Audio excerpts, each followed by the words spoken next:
ladies and gents, are we live? You were expecting the Macho Man, but no, it's me, Macho Nerd. Okay, so I'm gonna show you my personal, this is the Macho Man's personal axe build. I normally don't reveal my personal builds, but I know y'all saw this one and you were like, how the fuck is this killing everything? Okay. It is different to some of the builds that are out there because it's a mixed build. It's not one that has a full crit focus, although it uses a lot of crit cells. And I'll explain the reason behind that. It's because I prefer to be able to guarantee the damage on that pulse throw as opposed to all the other swings. But this does also have very fantastic damage, and it's non-reliant on Predator. Okay, so I'm going to show you how this works right now. Basically, you start off with the Malignant Scourge, okay?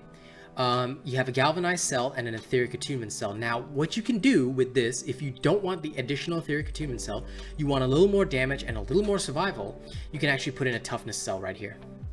Okay, the difference would be that your Lantern would charge slower, but you would have about 8% more baseline damage. Okay, just to let you know, 8% more baseline damage and faster healing if you do take damage beyond your shields. Okay, but me personally, I prefer the Aetheric Attunement. To me, it just works better. Okay, but it's up to you if you want to change that one cell. Cool. Special is your Grim Onslaught. Mod is Overcharged Cylinder, as always. Okay, nothing special here. Grim Onslaught, Overcharged Cylinder. Okay, Bond is Skarn's Judgment, easy peasy. No special effects here. Okay, you've got your Iceborne Omnicell, which will give you lifesteal and damage reduction if you ever take hits beyond your shield. And it gives you a nice little icicle too, which I find very useful. Skarn's Defiance with an Aetheric Attunement cell is very useful. I use the icicle here mostly for interrupts or just to be a dick if I feel like it, you know. And the Nasher Cap is your head. I know, like somehow I just transitioned there, but you know, fuck it, just deal with it. Nasher Cap with a Toughness cell. You've got your Thrax's Shadow with a Cunning cell. You've got Boreal Might with a Galvanized cell.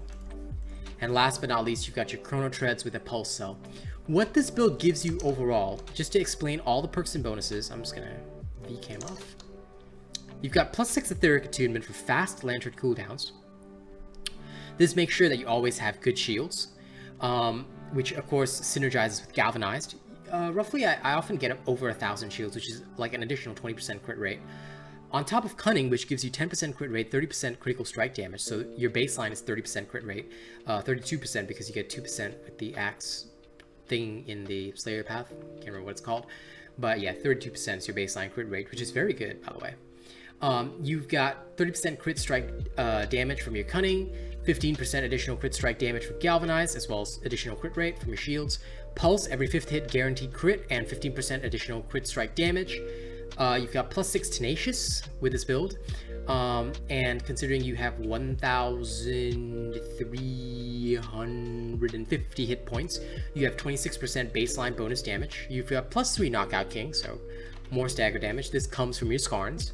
It's useful just to stagger things a bit more, and you've got +3 Toughness. Okay, 15% additional healing is useful.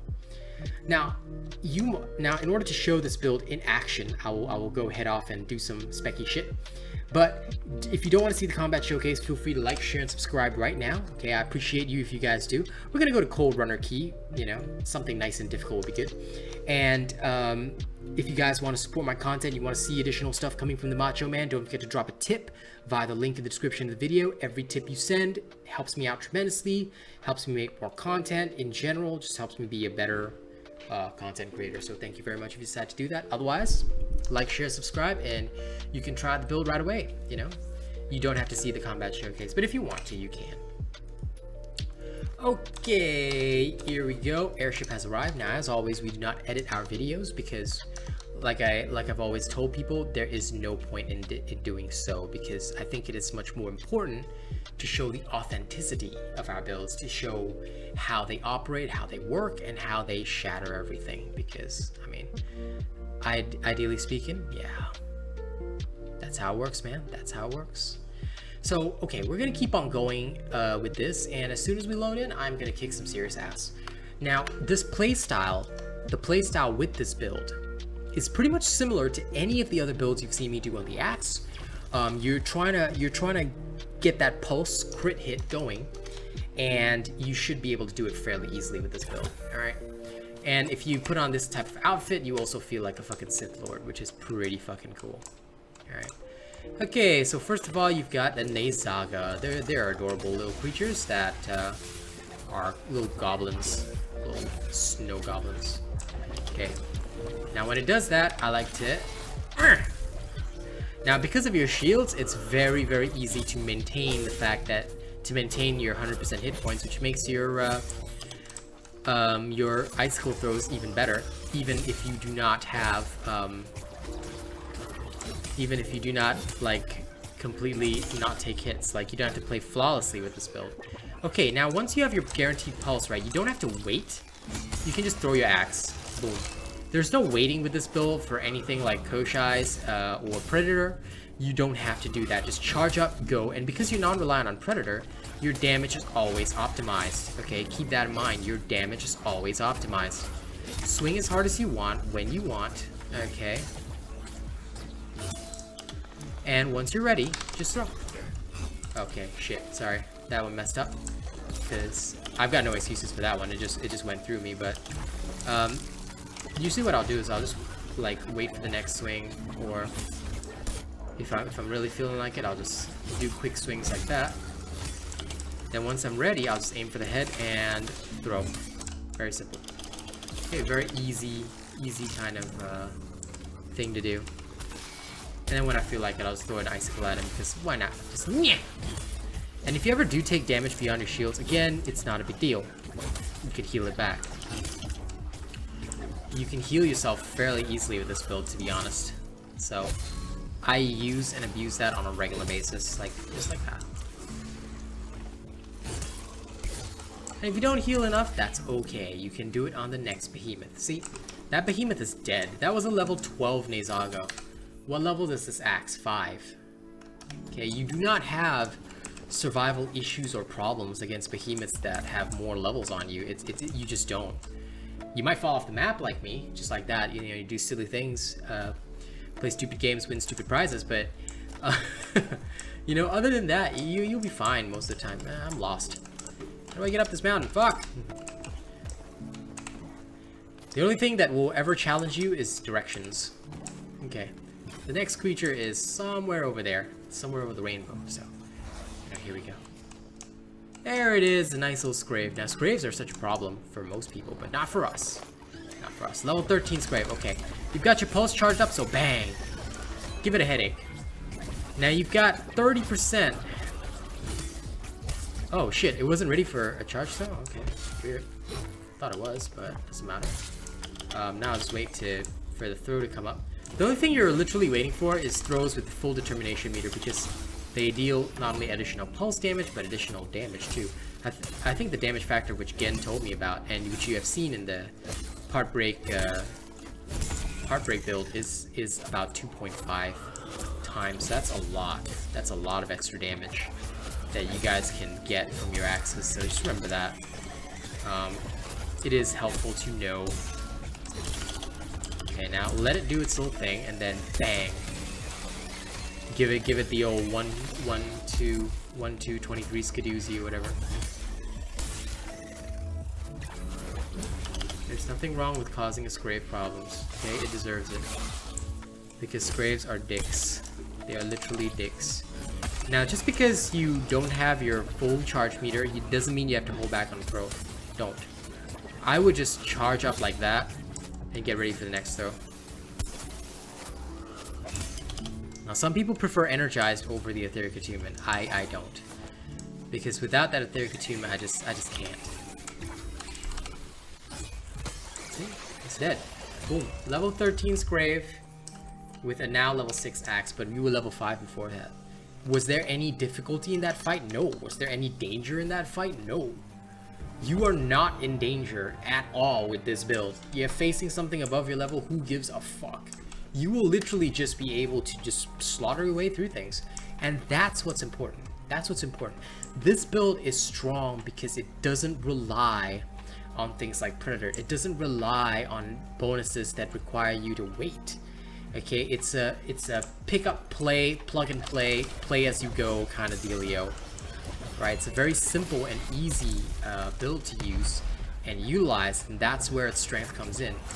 Now, ideally, you want to make sure that your axe throws are all fully charged up and pulsed up, but it doesn't mean you have to like struggle. You know, just like that, boom. Give it a headache, and then this is a level 14 Pangar, by the way. Please remember that our axe is 6. I've shown multiple times what this axe level is. Let's do the mid-fight show as I always do. Level 6 axe right there. Level 14 Pangar. It's beating and abusing you, but that's okay. That's okay. Listen. Ow. Okay. I feel like I'm in danger, so I throw my axe first. Now I want to charge up my pulse.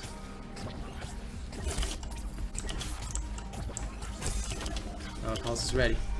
I do have a bit less of a damage bonus from lacking hit points for Tenacious, but can I knock it out? Yes.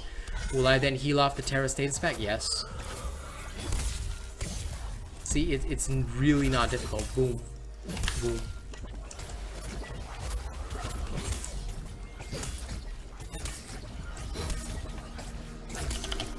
Usually, as and when my axe is pulse ready, I'll just do something like that. It's knocked out again.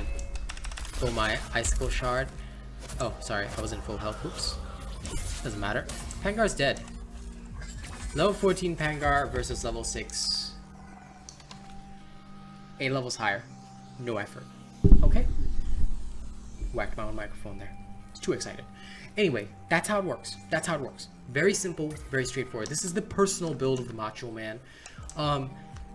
Again, it may not seem like it's the best, most efficient build. Like, it may not seem like it's super perfect. Like, wow, he's not synergizing all crits or anything like that. But you can see how effective it is. Okay, this is the build that I use on streams just because it is that strong, that effective. Use it. Try it for yourself. I am sure you will find great pleasure in using this. Okay.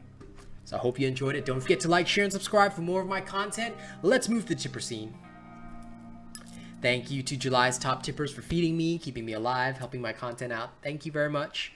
Appreciation to Bravo7910, Idget751, Breachinator, Sean, Lewis Grave, Druzy GG, Vamps. I appreciate you guys so much. Thank you so much. Arigato.